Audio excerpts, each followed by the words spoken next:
G'day everybody, back on the road, just heading into the city from my place.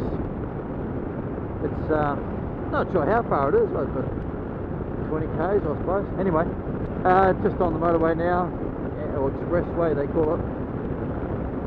The whole idea is to go to the motorbike shop, and I need to get a new front sprocket for my bike. At the moment I'm running a 16 tooth front sprocket, the 43 tooth rear sprocket, which gives me good speed on the highway with you know, a minimal vibration.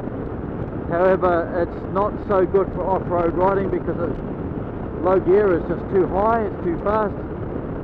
So the standard size sprocket is 15 tooth, and when I did an adventure ride last year with that, I didn't really know any better, and I struggled a wee bit, but didn't think too much of it. But talking to my brother the other day, who's very experienced in adventure riding and off-road riding and enduro riding in particular, said that for me, with this type of bike, big heavy bike, with a lot of river crossings and some tricky gnarly bits we have to do, I need that low gear.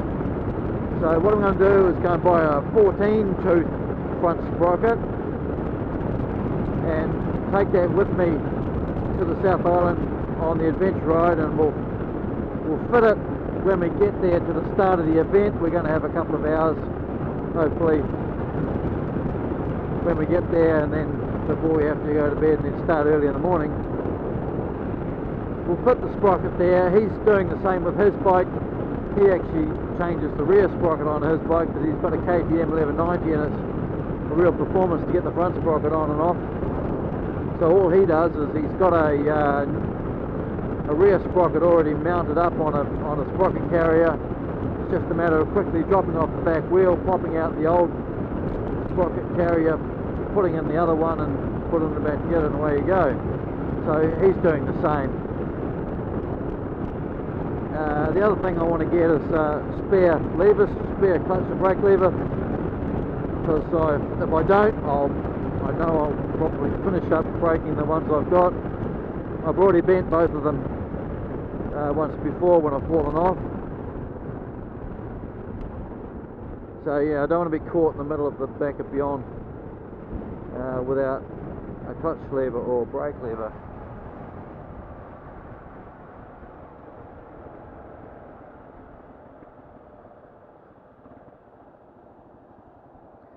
Just did a podcast this morning. Finished up talking about this trip and the preparations. Oops, wrong gear. And the cost and the time commitment to be away. I'm going to be away for a week. The cost is not insignificant. Not only the cost of the trip, but also the cost of modifying the bike to make sure it's going to make it. And it's difficult to do if you're in a 9-to-5 job, or if you're in a job where there's not enough money at the end of the month. By the time you pay the mortgage and the bills, the power bill, the phone bill, the food, water, you know, you have very little left over for discretionary spending. There's always something comes up during the month. People need clothes, the dog has to go to the vet, or kids have to go to the doctor, and there's nothing left. And I was just sort of saying that it's nice to have the freedom, both time and money freedom, to be able to do what I want to do, take opportunities as they come up, and take advantage of opportunities as they come up, because I work from home, don't have a boss to answer to, earn a good living, good income. Oh, that's a bit silly, that car just did a U-turn and crossed in front of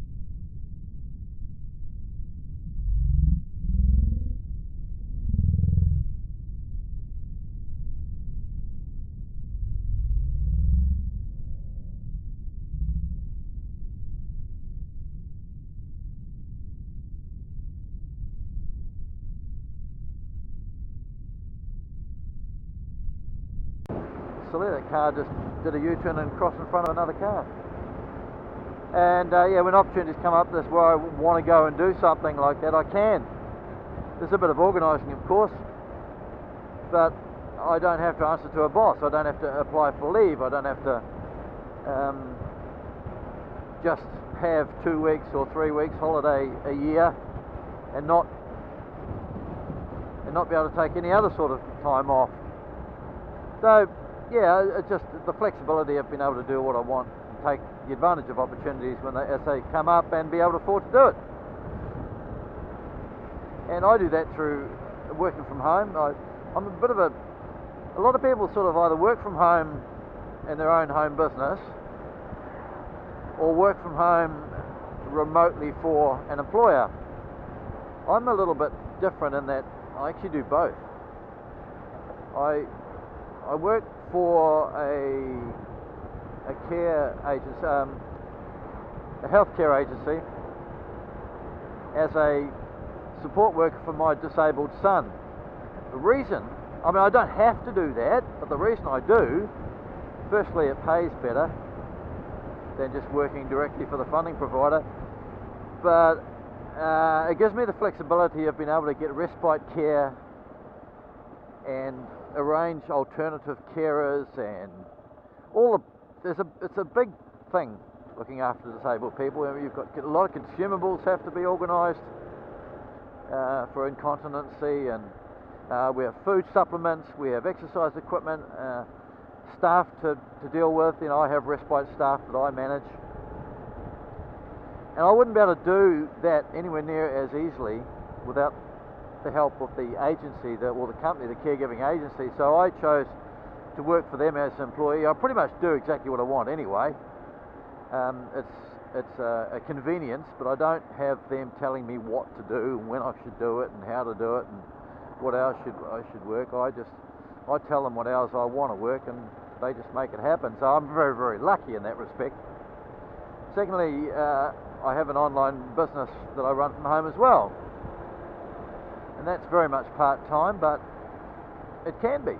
You can do it part-time, and you can make good money on the side while you're doing something else. It just helps out with the bills, it helps out with the lifestyle, and just allows me to do what it is I do. So yeah, just thought I'd talk about that. I'll put a link in the video actually if you're interested in following up on what I do and seeing if you'd be interested. It's affiliate marketing, so anyone can do it.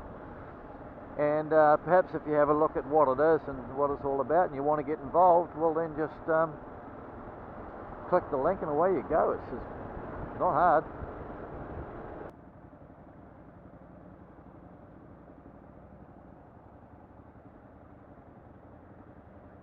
Very busy part of town. This is we're only about half a k from the harbour bridge, so all the traffic builds up here and a lot of industry. We're still technically Mount Maunganui, but it's a very industrial part of the mount here. Very close to the port as well. Well, all this land to the left, to my right here is port land.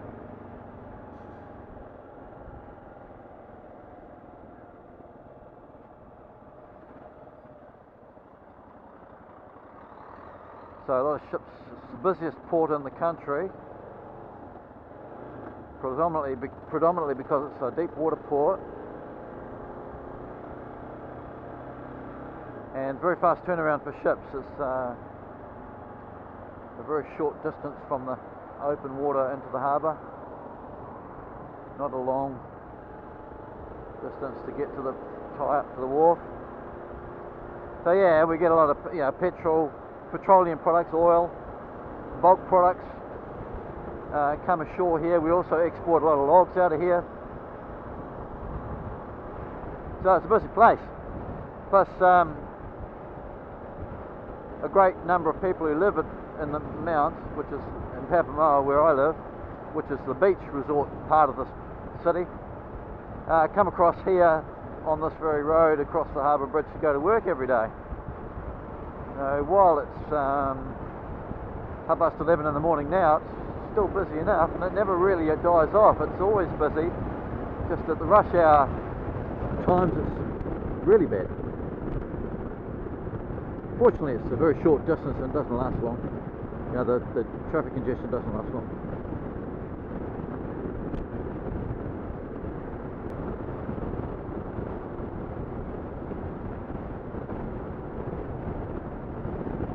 Another thing I'm hoping to do when I get to the motorbike shop, just up here, up, you probably can't see, but the top of the harbour there, they've got a new, I think it's 2015 model Kawasaki Versus 1000 bike available for demo.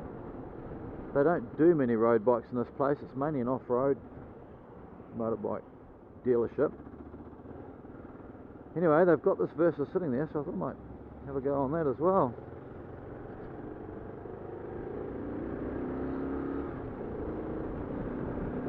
So if it's there or available, I'll do a little review on that.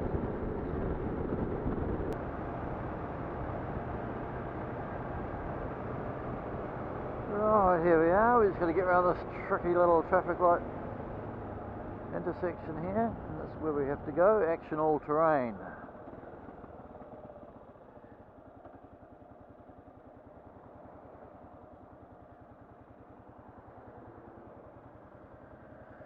Might just try the old U-turn as long as I don't get knocked off.